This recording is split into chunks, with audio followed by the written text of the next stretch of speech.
বন্ধুরা, কেমন আছো সকলে? আশা করি সকলে ভালো আছো। দেখো, এই সময় তো বসন্তকাল, প্রচুর পরিমাণে সজনে ফুল, সজনে ডাঁটা পাওয়া যায়, যা এই সময় খাওয়া খুবই আমাদের শরীরের পক্ষে দরকার। তো আজ তাই আমি তোমাদের জন্য এই সজনে ফুলেরই দারুণ একটা রেসিপি নিয়ে চলে এসেছি।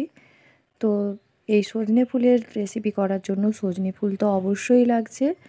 দেখো, এই সজনে ফুলগুলো এইভাবে আমি পরিষ্কার জলের মধ্যে অনেকক্ষণ ভিজিয়ে রেখেছি, যাতে কোনো নোংরা বালি থাকলে তা পরিষ্কার হয়ে যাবে।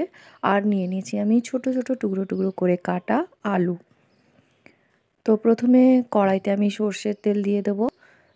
সর্ষের তেল দিয়ে ওর মধ্যে আলুগুলো দিয়ে নুন হলুদ দিয়ে ভালো করে ভেজে নেব।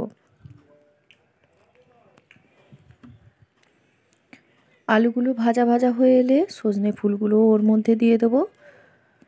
সজনে ফুল তো খুবই নরম ফুল, টপ করে সেদ্ধও হয়ে যায়, তাই আলুগুলো কিন্তু ভালোভাবে একটু সেদ্ধ হয়ে এলে তারপরেই আমি সজনে ফুলগুলো ওর মধ্যে দিয়ে দেবো। সজনে ফুলগুলো দিয়ে ভালোভাবে ওর সঙ্গে নাড়াচাড়া করে একসঙ্গে মিশিয়ে নেব।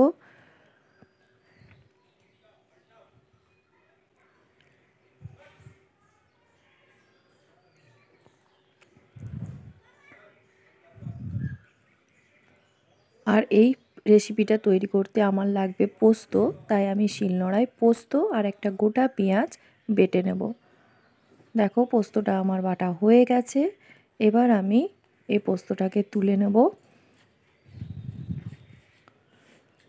আর কড়াইতে যে সজনে ফুল আর আলু ভেজে রেখেছিলাম ওর মধ্যে দিয়ে দেব।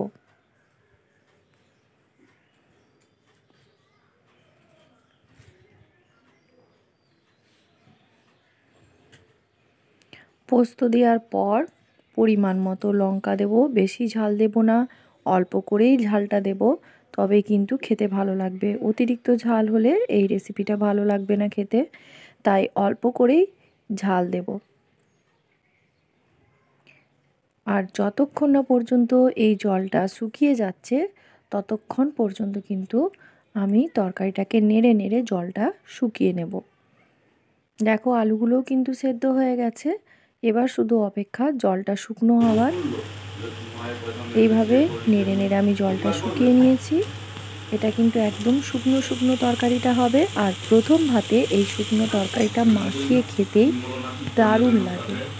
প্লিজ বন্ধুরা, তোমরা অবশ্যই আমি যেভাবে রেসিপিটি করেছি তোমরা অবশ্যই একবার ট্রাই করে দেখো। আশা করি তোমাদেরও ভালো লাগবে। আর যদি ভালো লাগে প্লিজ একটা লাইক কমেন্ট শেয়ার করো। তোদের ভাই ভাই কত তো মিল দেখতেই পাচ্ছি। ভাড়া দেখো, তরকারিটা আমার হয়ে গেছে, আমি নামিয়ে নিয়েছি।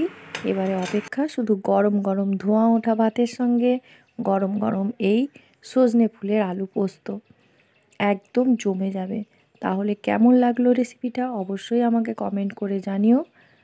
আজ তাহলে এই পর্যন্তই। তোমাদের সঙ্গে দেখা হচ্ছে আবার কোনো নতুন ভিডিও নিয়ে।